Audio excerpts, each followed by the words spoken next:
चाहते क्या हैं? सिर्फ मैं ही नहीं, सरदार पटेल भी यही चाहते हैं कि हो सके तो संविधान में आरक्षण की बात ही हटा दी जाए।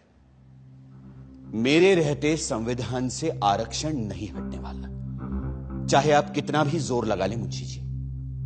पर कोई रास्ता तो हो सकता है ना? हां, एक रास्ता है। मैं ही हट जाता हूं संविधान की ड्राफ्टिंग कमेटी से। अरे फिर आप लोग जैसा चाहें वैसा संविधान बना लीजिएगा। सुनिए भीमराव, भीमराव सुनिए तो। उस दिन से डॉक्टर अंबेडकर ने संविधान का मसौदा बनाने का काम बंद कर दिया और ये भी संदेशा भेज दिया कि वो ड्राफ्टिंग कमेटी से ही नहीं, लॉ मिनिस्टर के पद से भी इस्तीफा दे देंगे। ऐसे गुणी, मेहनती और जिम्मेदार इंसान के जाने की आशंका से खलबली मच जाना लाजमी था।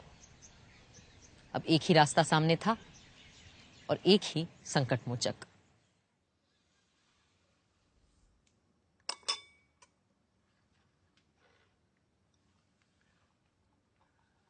मुंशी जी की बातों से आप नाराज हो गए भीमराव? लेकिन वो तो आपकी बात लेकर आए थे मेरे पास, इसीलिए मैंने कहा कि मैं ही ड्राफ्टिंग कमेटी से हट जाता हूं। आप तो जानते हैं, कांग्रेस क्या, पूरे भारत में दूसरा और कोई है ही नहीं जो हमारे संविधान को आकार दे सके। खुद बापू भी यही कहा करते थे। लेकिन आप उनकी बात मानते कहां हैं पटेल जी? गांधी जी पिछड़ों को रिजर्वेशन देने की मेरी तजवीज से सहमत थे। पंडित नेहरू ने तो खुद पंडित होते हुए भी यह कहा कि सदियों से हिंदुओं ने निरीह अछूतों और आदिम जातियों को बेबसी, दरिद्रता और अशिक्षा में रखा।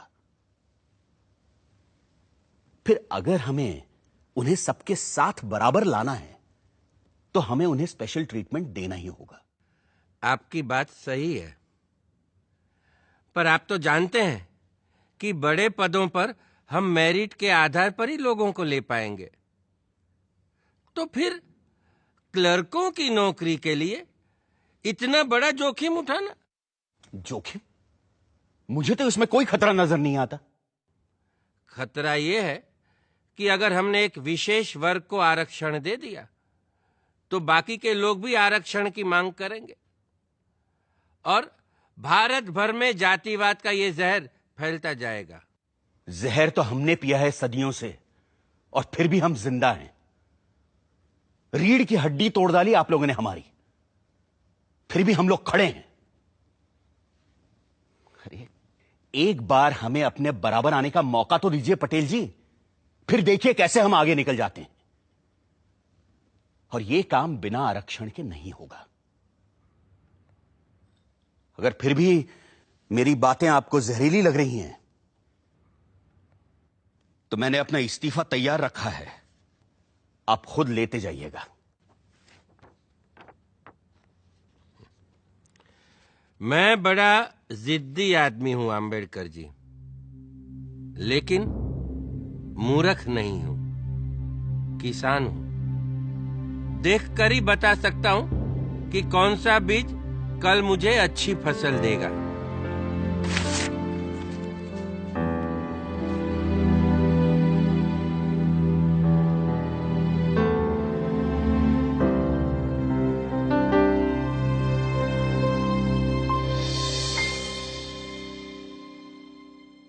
इस तरह